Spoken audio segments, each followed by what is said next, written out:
रमेश सिंह अरोड़ा साहब, मुझे ये आप बताएं कि आप तो अब पूरे सूबा पंजाब को और अपनी पार्टी को रिप्रेजेंट कर रहे हैं ना, तो ये आप नहीं समझते कि जिस तरीके से जो तरीके इंसाफ के जो कारकुन हैं और जो लोग हैं उनको अभी तक गिरफ्तार किया जाता है, तो उससे जो लोग सियासी मुफाहमत की बात करते हैं, शहबाज शरीफ साहब ने अपनी पहली तकरीर में मिसाक मुफाहमत की भी बात की, तो मुफाहमत तो उसी वक्त होगी ना कि जब आप जो आपका जो ऑपोजिशन है उसको कुछ रिलीफ दें, तो रिलीफ तो उनको मिलती नज़र नहीं आ रही, तो मुफाहमत कैसे होगी? देखिए हामिद मीर साहब, जिस दिन मरियम नवाज साहबा ने असम्बली के अंदर आई और जब उन्होंने स्पीच की, जब इलेक्शन कंटेस्ट हुआ, सीएम बनी, तो मरियम नवाज साहबा का बयान बड़ा असम्बली के फ्लोर पे खड़े होकर बड़ा क्लियर पैगाम था। उन्होंने कहा जितनी मैं चीफ मिनिस्टर पाकिस्तान मुस्लिम लीग नून की हूँ, उतनी मैं चीफ मिनिस्टर जो मेरे अपोजिशन बेंचेस पे बैठी हूँ उनकी हूँ। और उन्होंने बात की थी हम किसी को पोलिटिकल विक्टिमाइज नहीं करेंगे। अब सवाल ये पैदा होता है कि जो 9 मई जिन्होंने किया, जो 9 मई के वाक़यात पे मुलव्वस हैं, उनको तो फिर हम बरी ज़िम्मा नहीं करवा सकते, क्योंकि 9 मई को उन्होंने अटैक किसको किया? 9 मई में उन्होंने अटैक किया आपकी पाकिस्तान की रियासती अदारों को। 9 मई में अटैक किया उन्होंने शहदा को। 9 मई में अटैक किया शहदा की फैमिली रमेश साहब, इस पे तो सवाल ये पैदा होता है हमसे। रमेश साहब, इमरान खान साहब ने भी कह दिया जी कि मैं भी एग्री करता हूँ, और वो जो कोर कमांडर्स कॉन्फ्रेंस के बाद जो प्रेस रिलीज जारी हुई है, तो कहते हैं जी कि बिल्कुल 9 मई में जो लोग इन्वॉल्व हैं उनकी बाकायदा जुडिशल इंक्वायरी होनी चाहिए। तो अब इमरान खान भी जुडिशल इंक्वायरी के लिए तैयार हो गए हैं, तो फिर एक इंक्वायरी कमीशन बना दिया जाए। मीर साहब, इनका मैं सॉरी में कुछ सख्त बात नहीं करना चाहता, बिकॉज बीइंग अ वज़ीर मेरा ये पहला प्रोग्राम है, तो मैं चाहूँगा मैं अपना वो थोड़ा सा टोन डाउन ही रहूँ।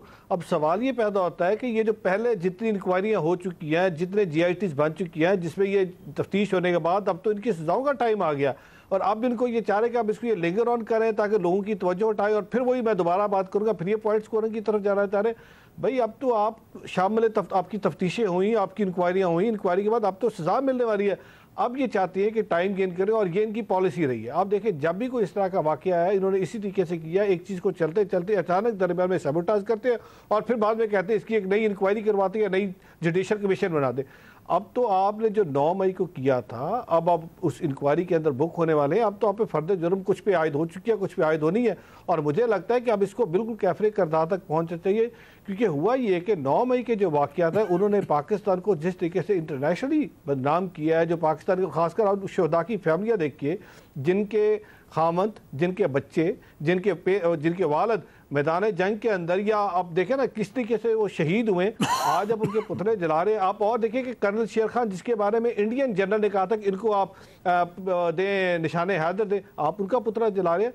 तो मेरे ख्याल में आप जुडिशल कमीशन की बात नहीं है, आप तो जाएं और आपको जो सज़ा होने वाली है, आप सज़ा के लिए तैयारी करें। अच्छा अली ज़फ़र साहब, अब 2 चीज़ें हैं। एक तो ज़रा ये बताएं ना कि ये जो एक एतराज़ किया जा रहा है कि मजलिस वादतुल मुस्लिमीन का तो एक MNA भी था, तो उसमें आप नहीं गए, तो सुन्नी इत्तेहाद कौंसिल में क्यों चले गए?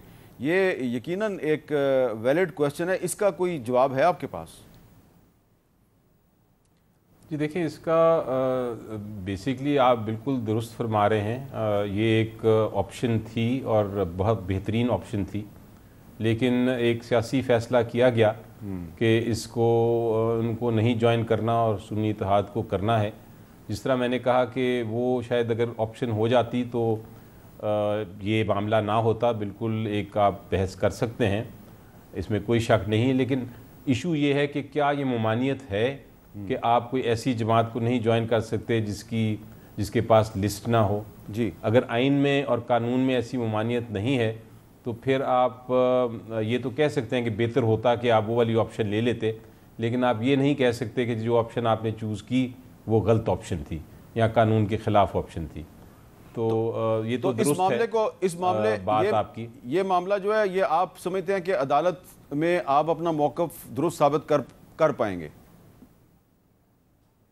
जी देखिए, ये फ़ैसला अल्टीमेटली अदालत ने करना है, क्योंकि आज तक ये नहीं हुआ कि इतनी ज़्यादा तादाद में इंडिपेंडेंट कैंडिडेट्स हो जाएं जो कि एक सूबे में मेजॉरिटी में हों, जो कि नेशनल असेंबली में भी मेजॉरिटी में हों, और वो फिर अपने आप को किसी एक पार्टी के अंदर जम कर लें या उसमें शामिल हो जाएं।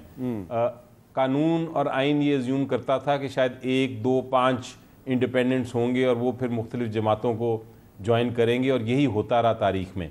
ये पहली बार हुआ अनयूजुअल सर्कमस्टांसिस की वजह से, क्योंकि सिंबल ले लिया गया था पाकिस्तान की सबसे बड़ी पॉलिटिकल पार्टी से और फिर उसको इंडिपेंडेंट आज़ाद उम्मीदवारों के तौर पे अपने कैंडिडेट्स को फील्ड करना पड़ा और फिर वो इलेक्ट होके आ गए क्योंकि लोगों ने उन पर एतमाद किया।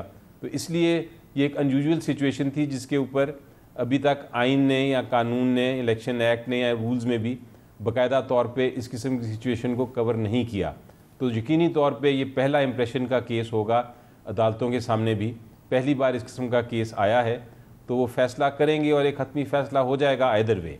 ठीक है। ये तो यकीन है मुझे कि ये जो कैंडिडेट ये जो सीटें हैं रिज़र्व सीट्स, ये बांटी नहीं जाएंगी, ये पीपल्स पार्टी या PMLN को नहीं मिलेंगी। अगर हमें भी ना मिली तो फिर उसका कोई और तरीक़ेकार निकाला जाएगा कि इसको क्या करना है, लेकिन ये नहीं हो सकता कि आप उसको दे दें ये सीटें जो इसका मुस्तहक ना हो, जबकि आइन कहता है बड़े वाज़े तौर पे कि आपको सिर्फ उतनी रिज़र्व सीट्स मिल सकती हैं, उतना कोटा होगा जितनी आपने। अच्छा, ये बताएं कि ये जो परसों जो सदारती इलेक्शन हो रहा है, सदारती इलेक्शन में तो ये जिन लोगों का नोटिफिकेशन किया इलेक्शन कमीशन ने, ये हिस्सा नहीं ले सकेंगे? जी बिल्कुल नहीं ले सकेंगे, लेकिन मेरी नज़र में, और मैंने पहले फ्लोर ऑफ द सेनेट पे भी ये कहा है कि मेरी नज़र में ये इलेक्शन जो होने जा रहा है प्रेसिडेंट का, अल्टीमेटली ये भी नल एंड वॉइड हो जाएगा, क्योंकि एक बहुत बड़ा चंक है, बहुत बड़ा एक तादाद है रिज़र्व सीट्स की जो इस इलेक्शन में वोट नहीं कर सकेगी। और सिर्फ इसलिए नहीं कर सकेगी कि इलेक्शन कमीशन ऑफ पाकिस्तान ने एक गैर आइनी ऑर्डर फरमा दिया, और जब वो इलेक्शन में हिस्सा नहीं लेंगे तो कल को अगर ये रिज़र्व सीट्स दे दी गई PTI को, तो फिर हम डिमांड करेंगे कि प्रेसिडेंशियल इलेक्शन दोबारा हो। ये एक इशू लाइव रहेगा प्रेसिडेंशियल इलेक्शन। अच्छा जी, अगर रफीला साहब ब्रेक से पहले अली ज़फ़र साहब फरमा रहे थे कि जब तक मखसूस नशस्तों का मामला तय नहीं होता तो प्रेसिडेंशियल इलेक्शन जो है वो मुतनाज़ा है, इस पर आप क्या कहेंगे?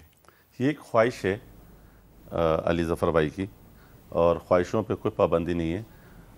मैं थोड़ी देर पहले भी कह चुका हूँ कि जिसका जवाब उन्होंने एक अच्छे अंदाज में दिया, लेकिन इनकी मर्ज़ी है, एक अच्छा ऑप्शन छोड़ के बुरा ऑप्शन। सदारती इलेक्शन में ये जितने वोट, ये जितनी मखसूस नशिस्तें हैं, ये अगर खुदा ना खास्ता पाकिस्तान पीपल्स पार्टी के अगेंस्ट भी जाती है तो भी हमारे नंबर ज़्यादा हैं, तो इससे तो कोई फ़र्क ही नहीं पड़ता, न कानूनी था, सिर्फ एक आइनी बहरान। नंबर तकरीबन कितना हो जाएगा?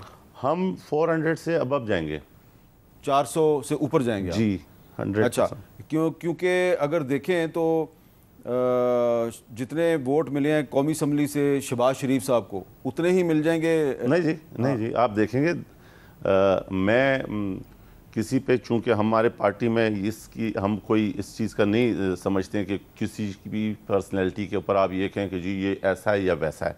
हर आदमी पाकिस्तानी जो है वो एक मौज़ शहरी है, लेकिन मैंने अपने इन कानों से सुना है बहुत से दोस्तों से कि वो कहते हैं कि आसिफ अली जरदारी एक बेहतरीन सदर था और एक बेहतरीन सदर पाकिस्तान के लिए है। नहीं तो कौन है जिनकी मुख्तलिफ सियासी जमातों के, बल्कि मैं कहूँ कि महमूद खान के बहुत करीबी लोग भी ऐसे हैं जिन्होंने मुझे ये कहा है, बाकायदगी से कहा है कि आसिफ अली जरदारी पाकिस्तान के लिए एक बेहतरीन सदर। आसिफ जरदारी को कौमी असम्बली से शहबाज शरीफ साहब से ज़्यादा वोट मिलेंगे? 100%। अच्छा, इंशाल्लाह। तो KP से तो आपको बहुत कम वोट पड़ेंगे मेरा ख्याल है, 9 या 10। इस तरह फिर बाकी सूबों में हमें ज़्यादा पड़ेंगे। सिंध से आपको मिल जाएंगे 59, पंजाब से आपको मिल जाएंगे तकरीबन 40, वहाँ भी ज़्यादा मिलेंगे हमें। अच्छा जी जनाब। और बलूचिस्तान से आपको 42 मिलेंगे, क्योंकि बलूचिस्तान असम्बली में हर बंदे का एक वोट है, बाकी पंजाब में और सिंध में ऐसे नहीं है।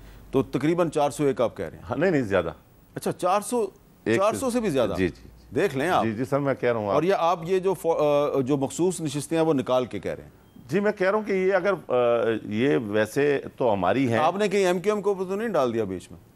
नहीं सर, MQM भी हमें वोट देगी, क्यों नहीं देगी? हमने उनसे वोट मांगा है और उनका वोट ना देना हमें क्या, कोई हम कोई ऐसा तो नहीं है कि पॉलिटिकली। ठीक है,